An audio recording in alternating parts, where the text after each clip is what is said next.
Good afternoon.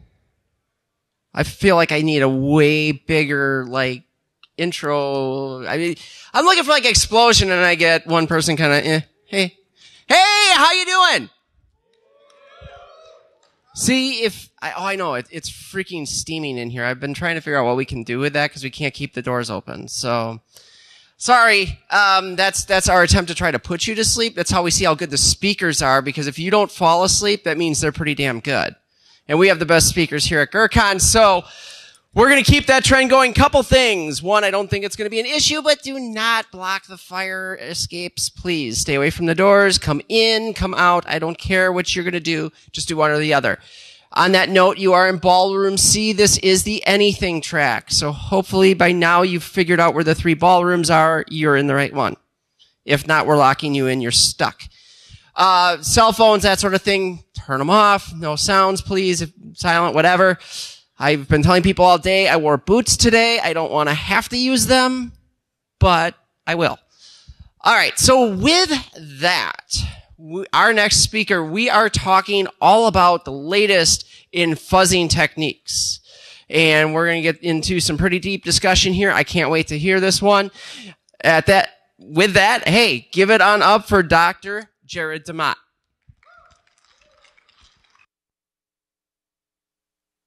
All right, thanks for that. Appreciate it. Very excited to be here and be part of another amazing GrrCON. Hope everybody is having a great day. So many exciting things going on.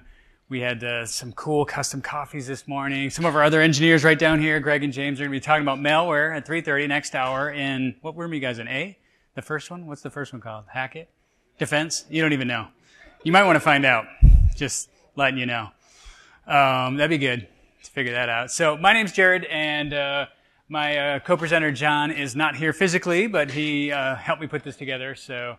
obviously appreciate that. We're going to be talking about next generation fuzzing, which is really cool. Kind of takes me back a long ways. My first talk I ever gave at a security conference was, well, I don't know if it was the first one, but it was one of the major ones. It was probably 2006 or 7 at DEF CON. I gave a talk on fuzzing.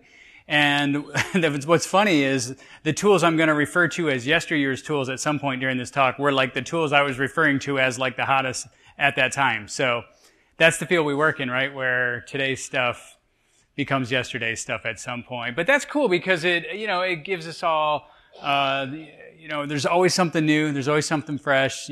Somebody always has to be kind of awake at the wheel and guiding the security of your software or your company or whatever it is, because, what you did 5 years ago isn't going to work today. So that's a really interesting thing. So, so about me real quick. I started my career at the NSA 20 years ago, worked in various other high-tech companies and startups and things like that. We have some training content on Pluralsight as well as we teach that in person. If you guys are interested in any type of AppSec or IR or anything like that, we do have a number of courses that we offer.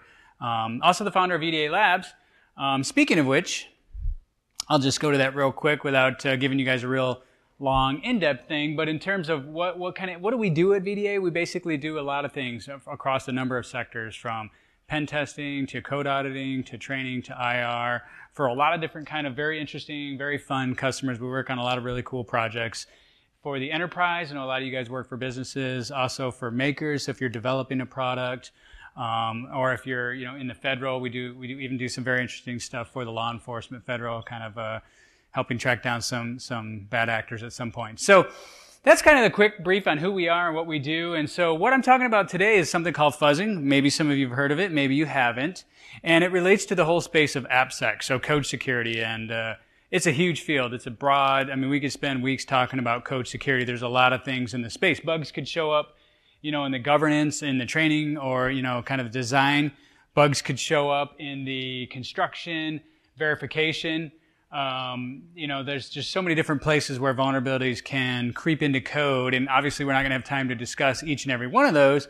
So the major point we're talking about in this talk is security testing. That's the kind of the area we're going to focus on. And some people feel like, hey, is security testing, the actual testing part, is that sort of over-focused on relative to training or pushing security left and all that? And maybe at sometimes it can be, but it's also probably one of the most important parts, because that's where the vulnerabilities tend to show up in code.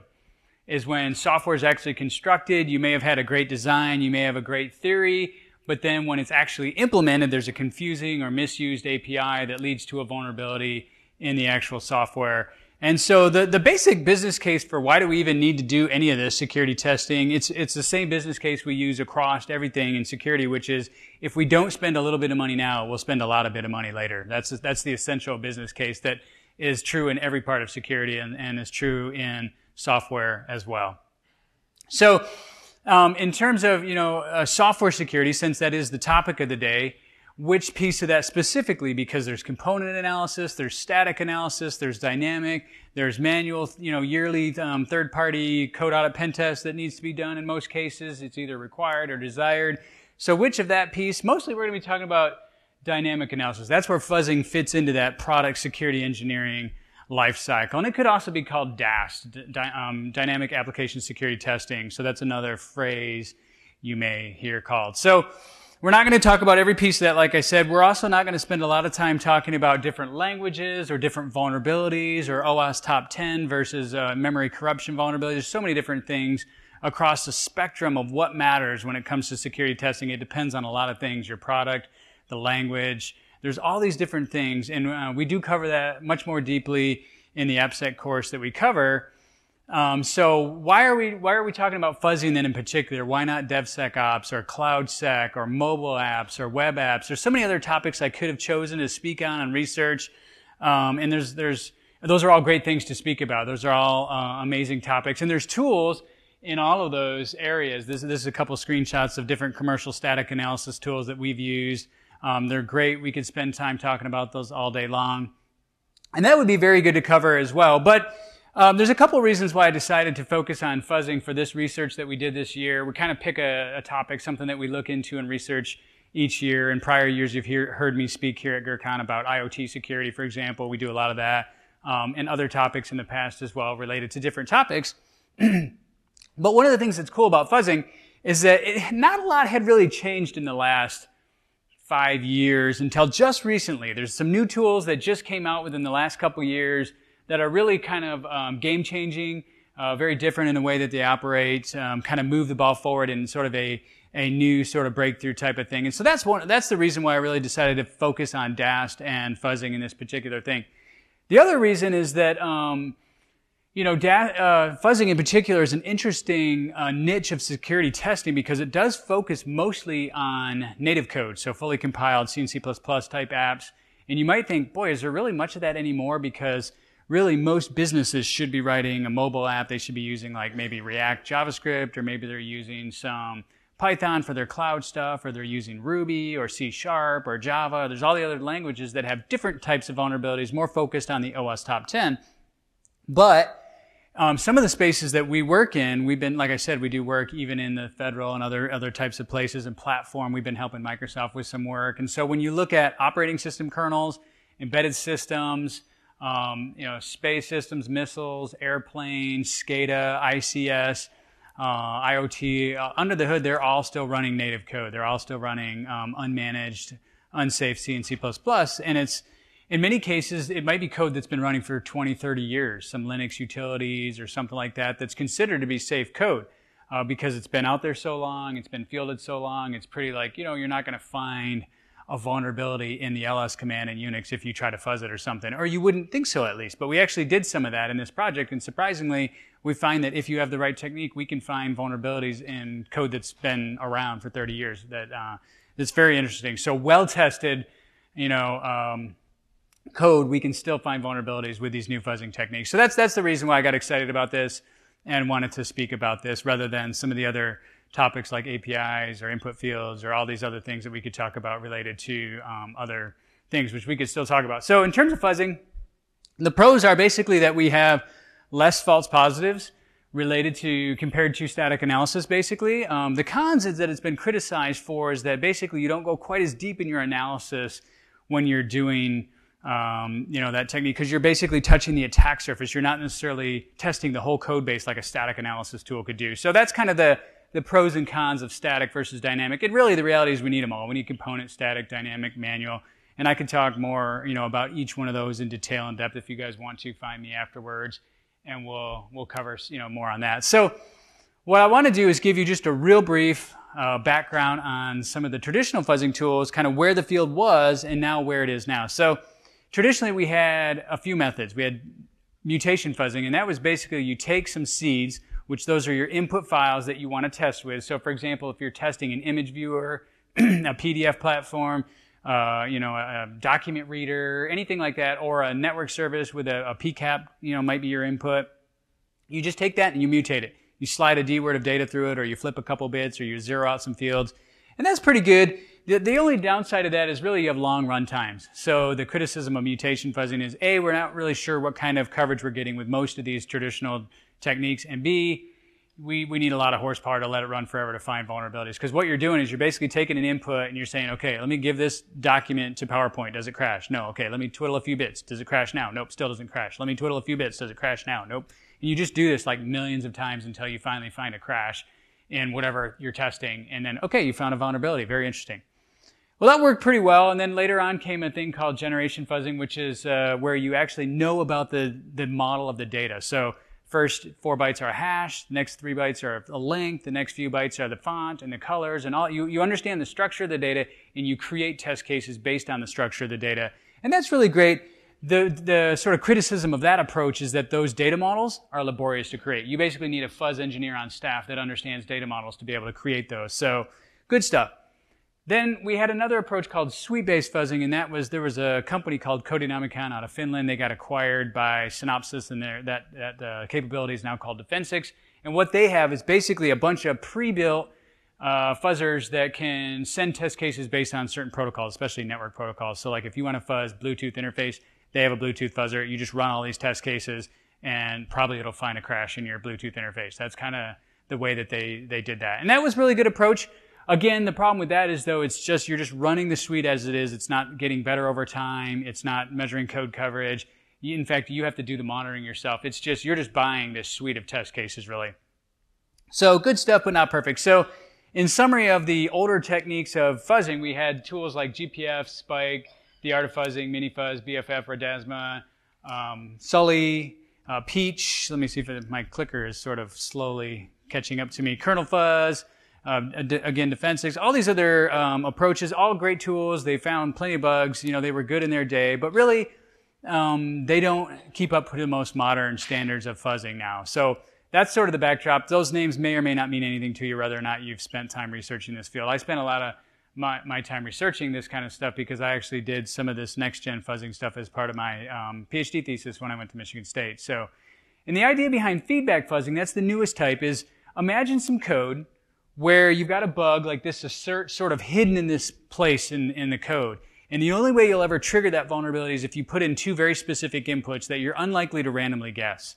So if you have sample input of 1 and 2, you might mutate X and Y in this case to be 10 and 12, you don't hit the bug. You mutate it to be 74 and 63, you still don't hit the bug. So your mutation fuzzers, they're not likely to hit this vulnerability. And so that testing approach is only so-so. And so there was this idea of, well, what if we created some fuzzing approaches that could actually find those vulnerabilities themselves in some way? They could get feedback from the application in the form of code coverage or in the form of constraint solving. So those are called feedback or guided fuzzing. And there's 2 main approaches that are kind of came out of that. One came out of Microsoft's research lab. It was a tool called Sage. And the way Sage works is it basically solves constraints as well as adding fuzzing heuristics. So you take those if statements, and if you went down one branch one time, the next time you hit that same branch statement, it'll reverse or change the input such that you follow the other leg of that logic. And that's called constraint solving or symbolic execution.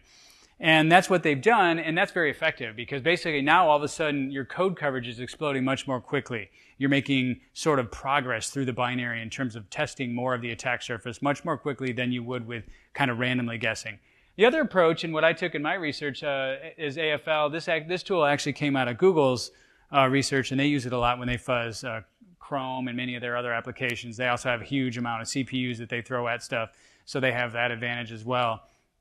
But they use what's called evolutionary or generation-based fuzzing. So you have GA, a genetic algorithm. And what that does is that measures code coverage, but instead of solving constraints precisely. It just sort of guesses, says this input went down this path, this other input went down this path. What if we cut those two inputs in half and we basically marry them together? We made them in some way, and then we have the children of these prior generation of inputs. Perhaps that'll get better input. So it's sort of inspired by this evolutionary idea. And so it's a less precise algorithm for seeking and searching, but it tends to, in large programs, in practice where there's thousands or millions of logic cases, it finds all these weird cases fairly quickly compared to sort of brute force constraint solving. So it's not as theoretically solid as constraint solving, but it does some things that are kind of interesting in terms of search. So what I want to talk about, really what the kind of the crux of this talk is there's two new tools that are on the market. They're both commercial tools, and we're not here to sort of pitch them or sell them in any way. We just got access to them, and we were allowed to play with them, and we thought we'd share our results because it's been really fun. We're probably the only company that I know of, maybe even like in the whole world, or at least that I know of around here, that has access to both these tools, because they're both private tools. MSRD is Microsoft's commercial offering of Sage, which you can now buy. So I guess if you're willing to buy both, you'd have both, but they're both pretty new, so there's probably not a lot of places that have bought both already. And Mayhem comes from the Carnegie Mellon Research Unit led by David Brumley.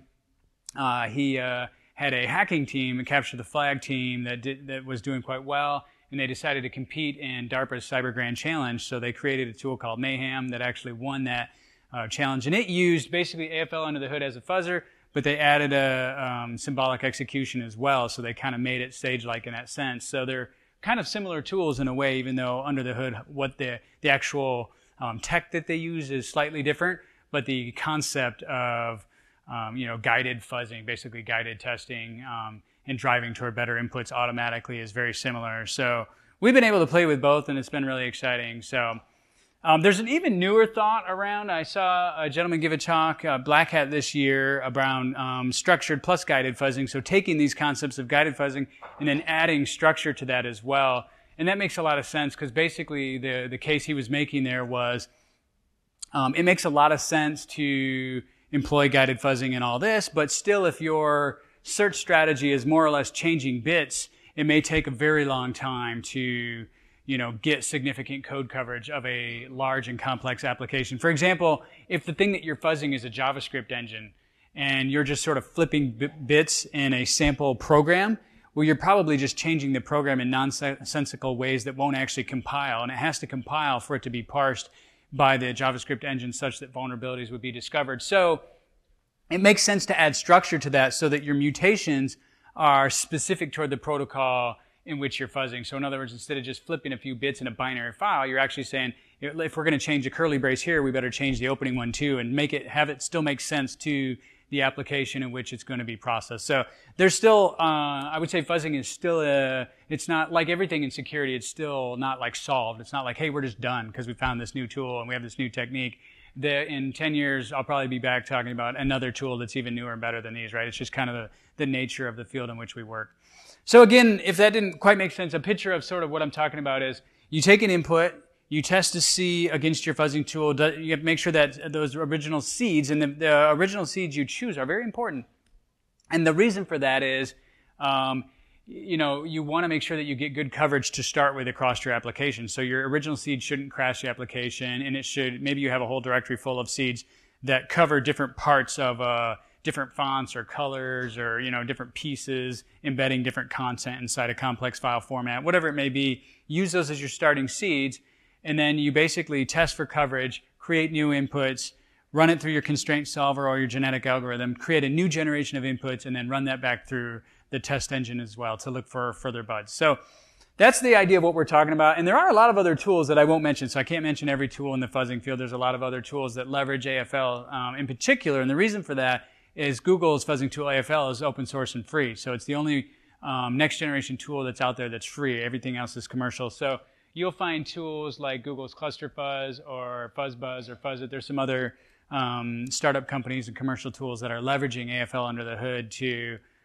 bring that to a more commercial market that needs a little bit more help. And the reason for that is security work in general is a pretty technical field that we work in, right? You guys all know that, right? Everything we do in this field is sort of confusing, essentially, to somebody who's not, heavily indoctrinated into the field in which we work. And that's true, of course, in software testing as well.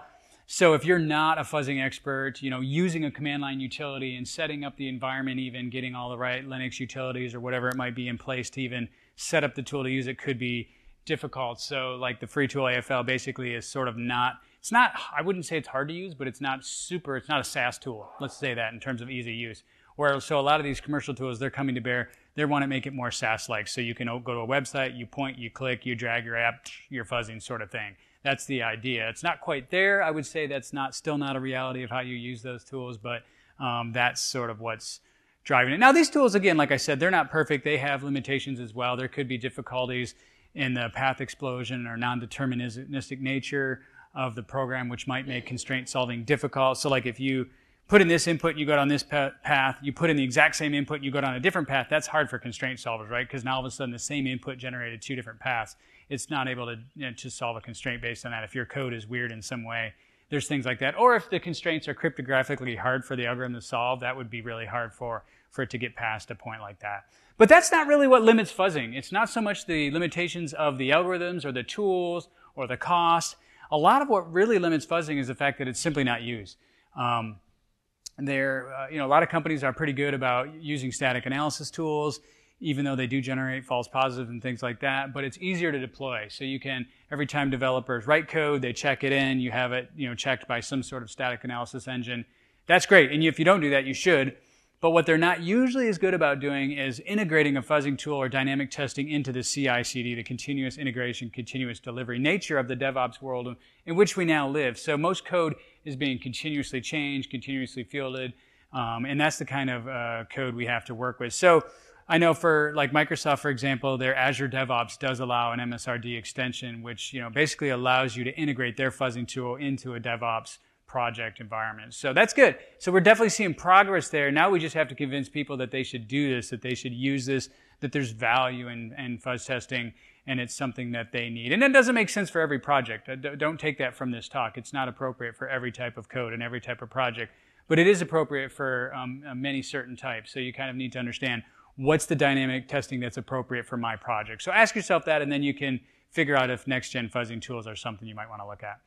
Okay, so that's all the background. Without further ado, basically, then Microsoft Security Risk Detection is where you'll find MSRD, and forallsecure.com is where you'll find more information about Mayhem, the other tool. They're both scalable, cloud-based, easy to set up, easy to integrate. Basically, what they provide is virtual machines that you upload your application to with your seed files, and you do some other basic setup type stuff to get the fuzzing going.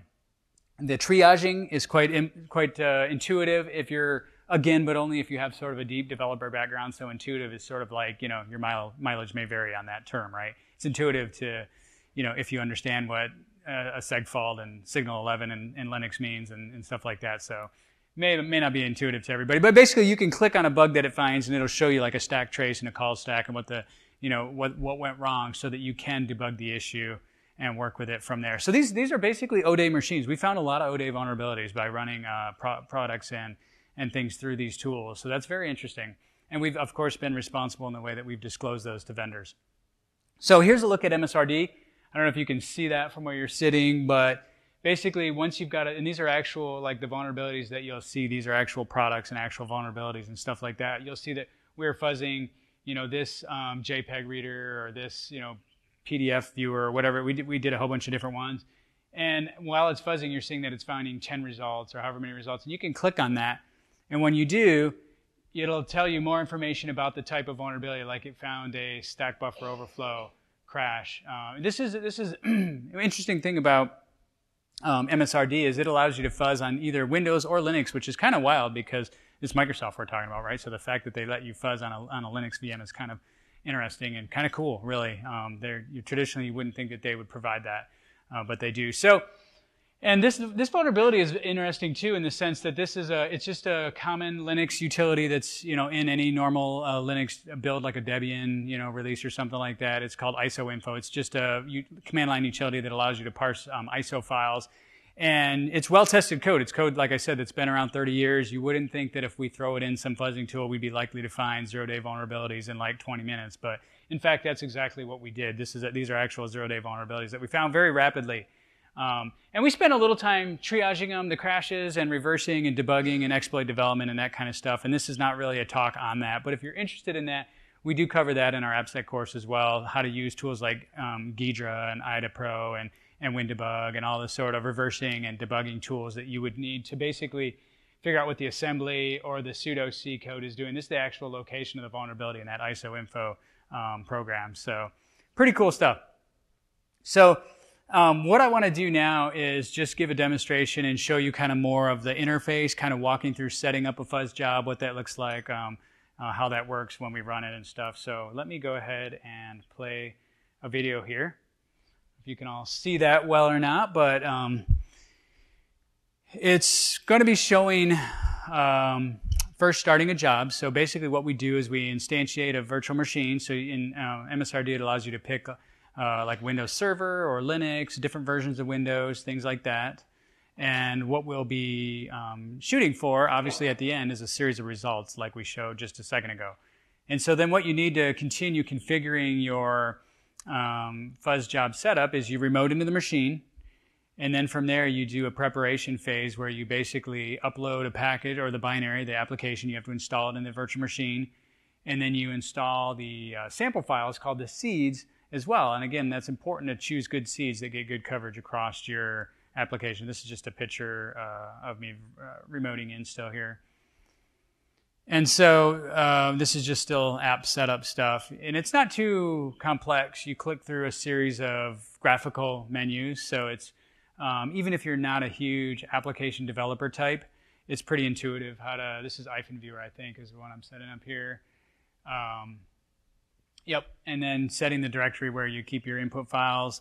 And then once you get all that set up, you choose a few further configurations options based on whether or not the process can run in multiple instances under the same name and things like that. I won't go through all the details of every little setup because there's not that many and I don't want to spend too much time on it. It's more just sort of a picture of the tools in general. And then it goes through a validation phase to make sure that it can start and stop the application without it crashing, that the first seed will open up an image in this case without the application crashing, which it does okay. So then eventually it'll validate. Once it validates, you can click Run from the main Sas menu, and it'll start fuzzing that application.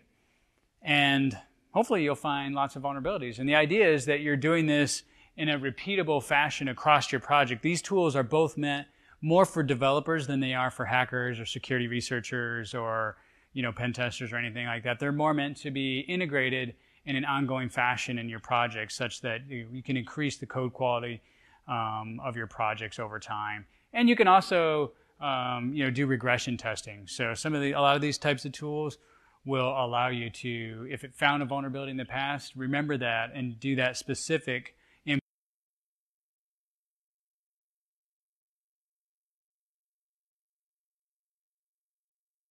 input again when you upload a new binary as a regression test. I know that's definitely something that's a focus for some of these next-gen SaaS tools. Okay, so anyway, we got the application set up. We let it run for a while. Basically, maybe a week. It doesn't have to run that long typically to find some pretty good vulnerabilities. And you click on, these are some of the actual vulnerabilities we found: read access violations, write access violations. In native code, those are serious vulnerabilities indicative of memory corruption. And then you have, this is the triaging, which is quote unquote easy triaging, which means that if you've spent a lot of your life in WinDebug and things like that, you'll understand some of what this means. But it's just showing you the state of the registers, the call stack, the fact that you got a C0005, which is an access violation. That's the same thing as a signal 11 on Linux, which basically means that we access memory that's either not mapped or unreadable or unwritable in some way, and typically means that you have the beginning of a proof of concept vulnerability. So with this crash, if you've got the right tools, skill set, or interest, you could possibly turn that into an actual exploitable, exploit vulnerability type situation that you could use on a pen test or whatever.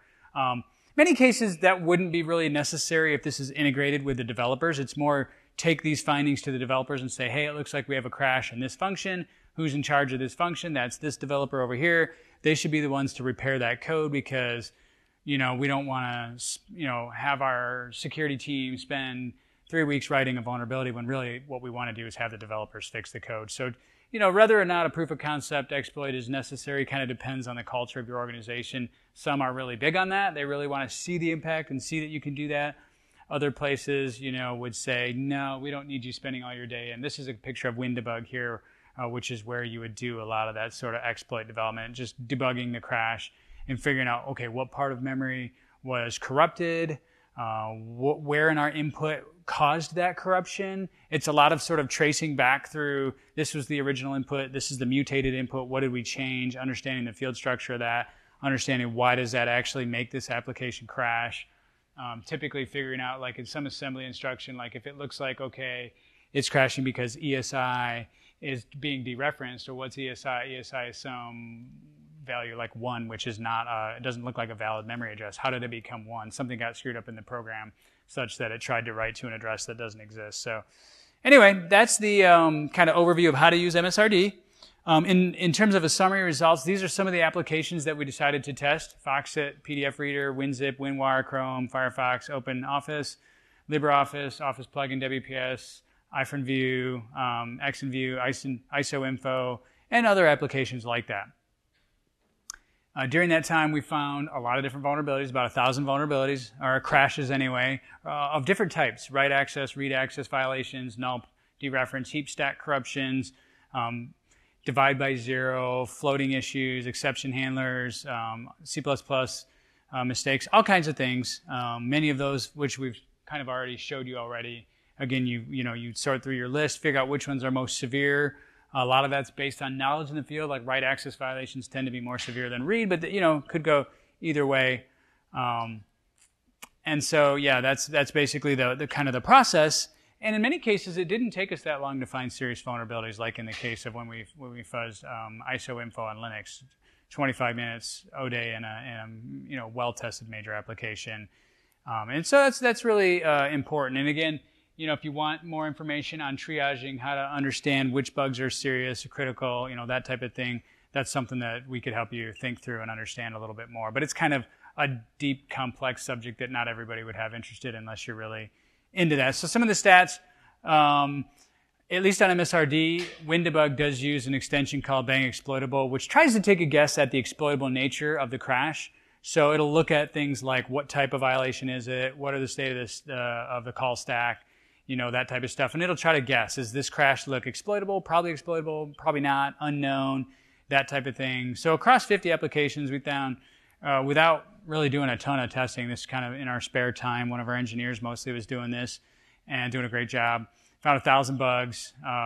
So of that 1,000 crashes, I would say probably at least 100 of those are exploitable, just from a rough guess based on some of the data that we have, which that's pretty serious. That's really interesting. That's far superior to other tools that are out there. If you take other open source fuzzers that you could download and run, you would not get that kind of results against well-tested applications. So that's really the unique part of what I'm talking about today, is that these new guided fuzzing algorithms really do make a difference. They are superior to other types of mutation and generation fuzzing, which is kind of interesting.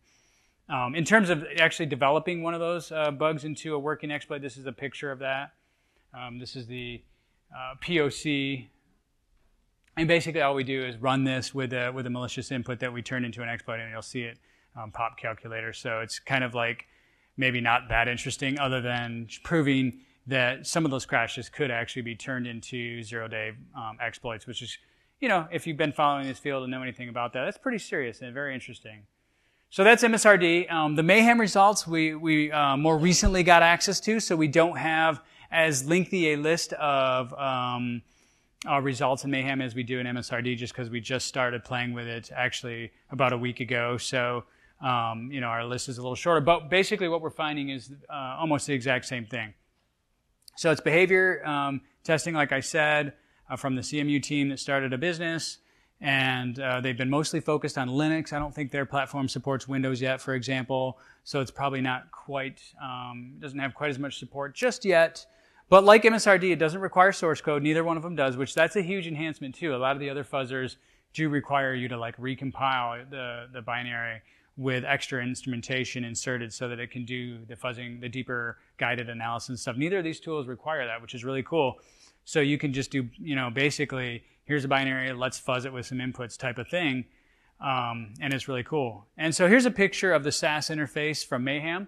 And what's neat is you can actually see it making its generational breakthroughs. So these aren't necessarily the test runs. These are more of the when it actually found a new test case that got a code coverage breakthrough. So you can kind of see it making these evolutionary breakthroughs as the fuzzer's running. It's covering more code. You can see a lot of times you will notice these flat points too, where it's using fuzzing heuristics but it's just flatline, right? It hasn't made a breakthrough until finally it finds a new input that can cover new branches of code that haven't been covered before, and that's kind of fun to watch. That's kind of neat. And then, of course, the way that it reports crashes, it looks a little bit different. The interface is slightly different. I would say it's got a slightly cleaner, more modern Sas interface look to it compared to MSRD, which is kind of cool. I think that's partly because this product is slightly newer. The team that's working on it is very fresh. It's a startup, venture-backed company, so they're kind of ready to roll with this product. And when you click on any one of these defects, you'll see a similar sort of sorting by out-of-bounds read or out-of-bounds write. It's kind of cool. They have a little icon. The out-of-bounds reads is like broken glasses, and the out-of-bounds write is like some little bytes that like went out of the array, which is kind of fun. So they've got little icons that I think are cute if you're into this whole thing, unknown, all this kind of stuff. And then you can click on one of those out-of-bound reads. And this is the same thing. So we ran the same sort of Linux utilities like ISOinfo through this and found the same vulnerabilities, same zero-day vulnerabilities in well-tested Linux applications very fast. Both these tools are very good at finding new vulnerabilities in older native code especially. That's kind of its sweet spot, but other things as well. You can see the command that was run, and then as you click on it, you can see the type of fault, which is a memory access violation, the faulting address, and then there's a bunch of other data that you can sort of scroll through in terms of triage, like the disassembly around the crash point and that type of stuff. So quick video for this one as well. This is a video of very much like with Sage, what I already showed, showing the setup and the use of the platform. So in this case, for now anyway, it's a CLI interface from Linux. That's what they require at the moment, although they do have a 1.1. This is the 1.0 version of their product. The 1.1 will allow you to do everything through the Sas interface as well to make it even more sort of user-friendly. But basically, you kind of instantiate and install your product in a package directory, and then you run a certain Mayhem command that'll upload your seed files. In this case, it's a bunch of ISO files, right? Because that's what we're fuzzing. We're fuzzing this ISO info command. So ISOs are what we have to give to it. It normally expects to parse ISO files. So if we're going to find a vulnerability in something that parses ISO files, we need sample ISO files. So it's just any particular file format. It could have been any program, though. There's nothing special about ISO. Don't get hung up on that. And then this is a configuration file showing some various parameters associated with the Mayhem fuzzing job. There's nothing sort of extra special in this other than it's just showing you how you have to set up the command. It's very AFL-like because that's what it's leveraging under the hood in terms of its fuzzing engine. It pairs that again with a symbolic execution engine. And then this is some of the man page information also that you can find related to this if you wonder what some of the switches that we're running it with, although I think it's not really that important for this part of the talk to understand that the point is that we're submitting our fuzz job, and then we'll wait a little bit, and within some very short period of time, we'll find the vulnerabilities that I already demonstrated for you, and you can then go through that Sas interface, and you can click through and start triaging individual bugs and find out, hey, what's the priority?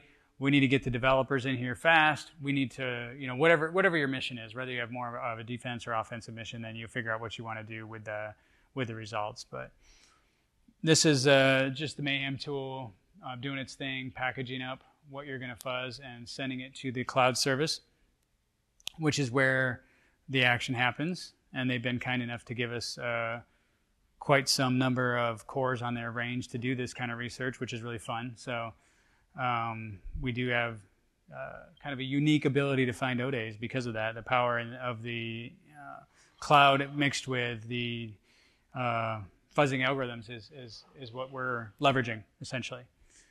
And again, this is just kind of showing the same stuff I already showed you through slides, but showing it kind of in real time as we click through the results and go into these individual bugs to show what was found, what it looks like, that kind of stuff. So very interesting stuff. Hopefully you guys at least have some passing interest in fuzzing. I know it's sort of a weird topic. It's sort of a deep topic. It's not a very surfacey topic like malware campaigns, or it's a very different, relative to other IT security topics. I think fuzzing is sort of a a sort of a niche developer testing security kind of O-day hunting kind of topic. But I've always found it really interesting. I've always had a deep interest in this kind of security. So hopefully this talk at least piques your interest in it if you're not necessarily planning on spending significant parts of your career focused on this. You can kind of see. One interesting thing about Mayhem too is it does actually give you some other information about the binary too, some of the security attributes, like whether it used stack cookies or that's kind of interesting. So it's doing some analysis, really basically some static analysis as well when you upload it before it starts its dynamic analysis, which was kind of interesting and something that's not necessarily a fuzzing related activity. And I think you'll see more of that. Basically over time, consumers demand more from their tools. They're like, hey, we've got this tool that's supposed to be checking the security. I don't want it to just do the fuzzing. I want it to maybe look at the, does it opt into ASLR and DAP or, some other security attribute analysis. So, okay, that's, kind of a quick and furious run through all of the things fuzzing, the background, and the new tools. And so lastly, I'll just say that even though these tools are very easy to use, there's probably still some level of professional services you'll need because setting up, understanding, triaging, understanding, fixing the results is not necessarily something that everybody has interest in learning that deep of a subject about, but it's something that we're very passionate about and we do it a lot. So whether it's on seed discovery or creation, or whether it's fixing the software or creating a proof of concept exploit, we've got a lot of expertise. We could go more into all the details about that, but those are some of the services that we provided. Also, setting up fuzzing harnesses is really important. Basically, we've got a blog on that if you want to learn more about that. But that's where not every application is very suited to the way that these tools work. So you may have to create some glue logic, maybe a wrapper for the program, maybe some kind of redirection thing that sends data out a network pipe, whatever it might be. And that's called a fuzzing harness. We can help you set that up as well. And again, whether it's creating a patch or doing some proof of concept exploit development, that's something that we can help you with as well. Lastly, we do have a GitHub. We've got a lot of different things on that. We've got our blog and our GitHub. That's probably two of the main ways you can find information if you want to follow the research that we do. And we do intend to post some of the results and things there. So I want to leave a couple minutes to see if anybody has any questions about software testing, fuzzing, AppSec, really anything in general. Any questions at all related to this? Yeah, go ahead.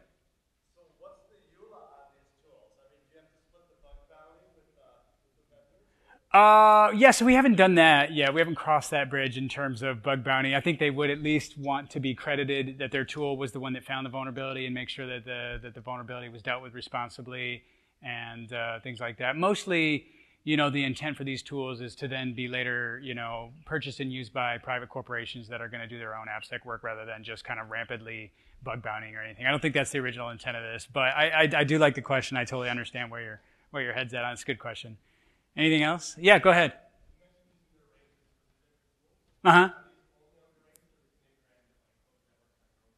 It's a great question. Yeah, especially people that do kind of, they work in environments that are kind of like closed door R&D environments or, that type of stuff.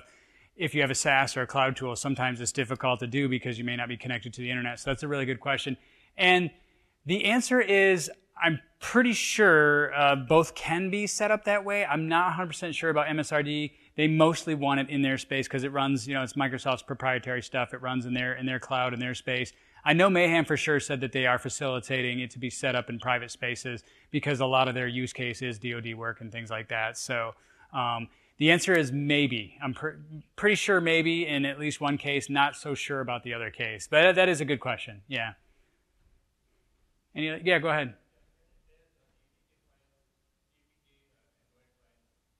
So that's a good question. Can Android mobile apps, which are, because mobile apps on Android are written in Java, they're an APK file, can they be fuzz tested in this way?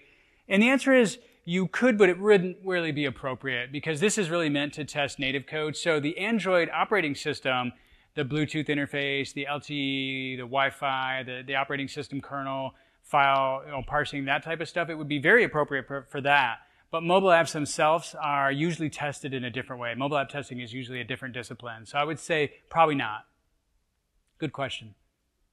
Other questions? All right. Well, thank you so much. Oh, go ahead. We got one more.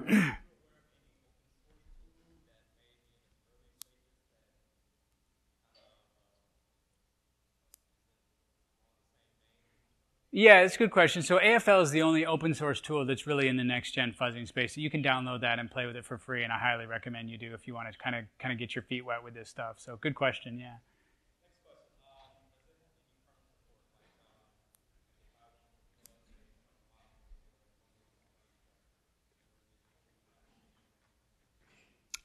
You can, yeah, you would have to write a harness though. So it would take some further sort of complicated setup, but it is possible, yes, for kernels. Good question. Yeah. All right, well, thanks, y'all.